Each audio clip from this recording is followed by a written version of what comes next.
বন্ধুত্ব is welcome, দাদাগিরি নয়।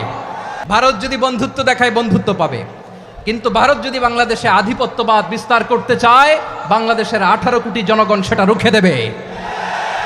ভারত যদি গৌর গোবিন্দের ভূমিকায় নামতে চায়, দেশের 18 কোটি মুসলমান শাহজালালের ভূমিকায় নামবে। আমরা আমাদের দেশ নিয়ে যত ভাবি, তারা তার চেয়ে বেশি ভাবে। কথা বুঝতেছেন না? আরো ভেঙে বলতে হবে। হ্যাঁ, আমরা আমাদের দেশ নিয়ে যত উদ্বিগ্ন, এদের আরো টেনশন বেশি। বলেন, আমাদের দেশে শান্তি আছে না নাই? আমরা হিন্দু মুসলিমে কখনো দাঙ্গা লাগে? আসতে বলেন, কেন লাগে?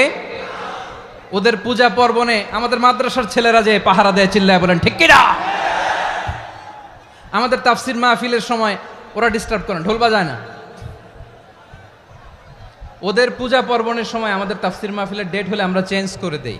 সুবহানাল্লাহ, কি সাম্প্রদায়িক সম্প্রীতির রোল মডেল। আর ওই বাংলাদেশের ব্যাপারে তারা অনেক ডিসইনফরমেশন ছড়াচ্ছিল। ভারতের অনেকগুলো গণমাধ্যম, আমি জেনারেলাইজ করব না, আমাদের প্রতিবেশী দেশের সব গণমাধ্যমকে আমি দোষ দিতে চাই না। অনেকগুলো গণমাধ্যম তারা ডিসইনফরমেশন শেয়ার করেছে। ডিসইনফরমেশন আর মিস ইনফরমেশনের পার্থক্য আছে। মিস ইনফরমেশন না জেনে ভুল বুঝে একটা মিথ্যা বা ভুল তথ্য ছড়িয়ে দেয়া, এটার ক্ষমা আছে, এটার কি আছে? আর ডিসইনফরমেশন মানে ইচ্ছা করে, প্ল্যান করে, ম্যাপ করে, ছক এঁকে মিথ্যা, গুজব, রটনা সোশ্যাল মিডিয়ায় ছড়ানো, এটার ক্ষমা আছে? আওয়াজ করে বলেন, ক্ষমা আছে? ভারতের কিছু গণমাধ্যম তাই করেছে। আমরা ব্যথিত হয়েছি, আমাদের হৃদয়ে রক্তক্ষরণ হয়েছে। আমাদের প্রতিবেশী দেশকে বলতে চাই, আমাদের দেশ নিয়ে আপনাদের ভাবার দরকার নাই। নিজের চরকায় তেল দেন, নিজের দেশ নিয়ে ভাবেন।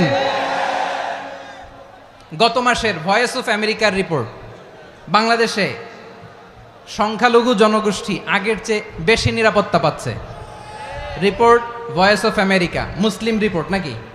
মুসলিম জরিপ, ভয়েস অফ আমেরিকা। কথা বুঝে নাই বোধহয়। ভয়েস অফ আমেরিকা কি আমাদের রিপোর্ট?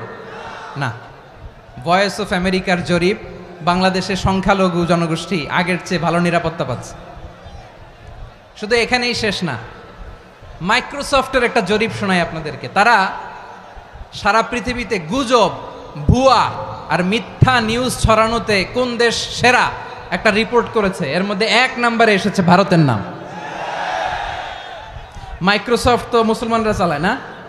কথা বোঝে নাই বোধহয়।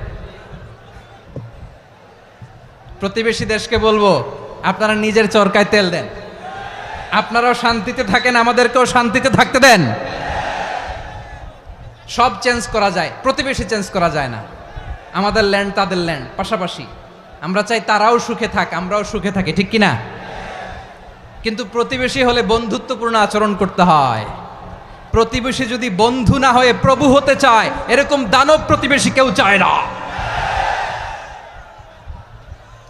ভারত যদি বন্ধুত্ব উপহার দেয়, আমরাও বন্ধুত্ব দিব।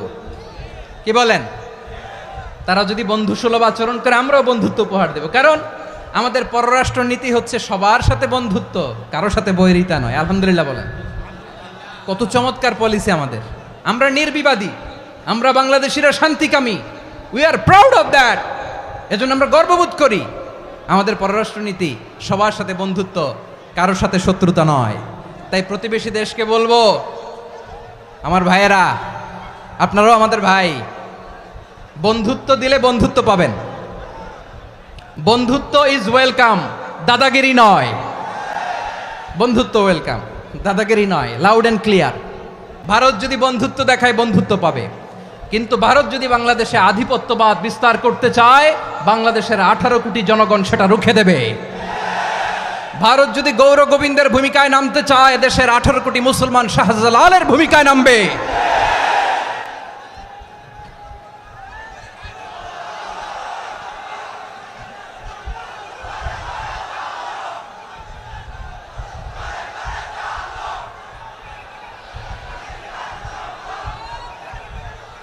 প্রিয় ভাইয়েরা, আমরা বন্ধুত্বে বিশ্বাসী, শত্রুতায় নই, ঠিক কিনা বলেন? আল্লাহ আমাদেরকে বোঝার তৌফিক দান করুক। তাহলে এই যে তারা বলেছে এদেশে সংখ্যালঘুরা কষ্টে আছে, দুঃখে আছে, এটা কি ঠিক? বলেন এটা কি ঠিক? না, তারা ডিস ইনফরমেশন শেয়ার করেছে, এটা ঠিক নয়। আমার প্রতিবেশী বন্ধু রাষ্ট্রকে বলবো আপনারা এটা করবেন না, এটা করবেন না। আমরা শান্তিতে আছি, আপনারাও শান্তিতে থাকেন, আমাদেরকেও শান্তিতে থাকতে দেন। এই যে চিটাগাংয়ের অ্যাডভোকেট আলিফ হত্যাকাণ্ডে গোটা বাংলাদেশ আমরা ধৈর্যের পরাকাষ্ঠা দেখিয়েছে, চিল্লায় বলেন ঠিক কিনা?